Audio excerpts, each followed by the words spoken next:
సరే ఇంకొక issue sir. ఇప్పుడు ఏదైతే కాంట్రవర్సీ జరుగుతుంది.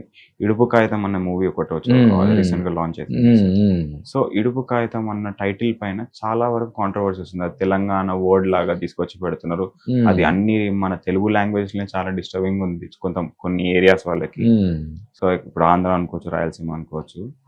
అండ్ తెలుగు తెలంగాణ యాక్టర్స్ ఎవరైతే ఉన్నారో సో వాళ్ళు ఏమంటున్నారంటే ఇప్పుడు ఇన్ని ఇయర్స్ నుంచి రాయలసీమ కల్చర్ని కానీ వాళ్ళ యాక్సెంట్ని కానీ మేము ఎంజాయ్ చేస్తూ చూసాం.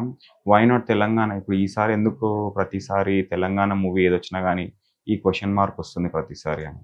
అంటే అసలు అదే ఇష్యూ నేను కూడా చూస్తున్నా సోషల్ మీడియాలో బాగా ఇదవుతుందని చెప్పి చెప్తున్నారు. కానీ అందులో ఎవరైనా ఎందుకు అబ్జెక్షన్ పెడుతున్నారో నాకైతే అర్థం కాలేదు. ఇడుపు కాగితం అనేది చక్కగా అంటే ముందు ఏదో అనుకున్నారు, తర్వాత ఇడుపు కాగితం అంటే ఏంటి అనేది ఒక క్లారిటీ వచ్చిన తర్వాత ఆ బ్యూటీ అసలు దాన్ని ఇది తీసుకోవాలి తప్ప అచ్చ తెలుగులో వస్తున్నటువంటి టైటిల్ గా చూడాలి తప్ప దాన్ని తెలంగాణనో లేకపోతే రాయలసీమ అలాగా చూడకూడదని నా అభిప్రాయం. అది టైటిల్ కూడా అర్థమైపోతుంది సార్. ఇడుపు కాగితం అనేది మరి తెలంగాణ లాగా కాకుండా కూడా నార్మల్ ప్రాపర్ తెలుగు లాగా కూడా అంటే కొన్ని విషయాలు ఎందుకు వివాదం అవుతాయో మనకే అర్థం కాదు.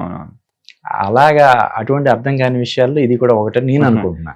అవునా? అంటే అది అంటే ఇటు తెలంగాణ వాళ్ళు అబ్జెక్షన్ చెప్పడానికి లేదు, అటు ఆంధ్ర వాళ్ళు కానీ ఎవరు కూడా అబ్జెక్షన్ చెప్పడానికి లేదు. పైగా ఇప్పుడు తమిళ టైటిల్స్ తోటి మలయాళం టైటిల్స్ తోటి సినిమాలు వస్తున్నాయి, హ్యాపీగా ఇంగ్లీష్ టైటిల్స్ తోటి సినిమాలు వస్తున్నాయి. మన వాళ్ళే ఇంగ్లీష్ లో టైటిల్స్ పెడుతున్నారు కదా. సినిమా అనేది ఒక యూనివర్సల్ ఇది కదా. ఇప్పుడు మనం రీసెంట్ గా ది అబ్సెషన్ అని ఒక సినిమా వచ్చింది. ఆ సినిమాని తీయడమే 10 కోట్లలో తీసారంట. ఇప్పుడు మన ఓన్లీ మన ఇండియాలోనే దాదాపు 100 కోట్లు కలెక్ట్ చేస్తారు. అంటే పెట్టుబడి ఇక్కడే వచ్చేసి పెట్టుబడి లాభం దాదాపు 4,000 కోట్లు కలెక్ట్ చేస్తుందండి ఆ సినిమా. అంటే మొత్తం ప్రపంచవ్యాప్తంగా ఆడుతుంది. అలాగా సినిమా అనే దానికి పరిమితులు ఉండవు. అది ఇప్పుడు ఒక సినిమా ఒక లాంగ్వేజ్ లో తీశారు, దాన్ని డబ్బింగ్ చేస్తే వేరే లాంగ్వేజ్ అయిపోద్ది కదా ఇప్పుడు. కదా, కంటెంట్ సేమే అంతే కదా, సేమ్ అదే ఉంటది. ఇప్పుడు ఎన్ని చోట్ల మనం ఇప్పుడు ఎన్నో సినిమాలు మలయాళంలో వచ్చిన సినిమాలు తెలుగులో హ్యాపీగా చూస్తున్నాం, కన్నడలో వచ్చిన సినిమాలు చూస్తున్నాం కదా. అందుకనే చెప్తారు కళకి భాషా భేదాలు ఉండవని చెప్తారు కదా. ఎక్కడెక్కడో మన వాళ్ళు కొరియన్ సినిమాలు అన్ని కూడా మనం చూస్తుంటాం కదా. ఇప్పుడు పర్టికులర్ ఓటీటీలో వేరే వేరే లాంగ్వేజెస్ లో వచ్చిన సినిమాలను కూడా అనువాదం చేసి మనకి చూపిస్తున్నారు. అటువంటిది మన ఒక తెలంగాణ మాండలికంతో లేకపోతే ఒక రాయలసీమ లేకపోతే ఆంధ్ర దీంతో వచ్చినప్పుడు ఎవరైనా ఎందుకు అబ్జెక్షన్ పెట్టాలి కదా.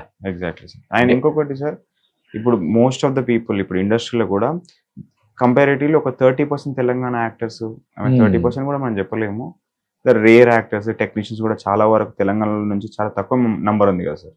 సో దానివల్ల ఎక్కువ ఓన్లీ మెజారిటీ ఆంధ్ర రాయలసీమ వాళ్ళు ఉన్నారు కాబట్టి ఈ క్వశ్చన్స్ ప్రతిసారి రేజ్ అవుతున్నాయి అని చెప్పి మనం సార్.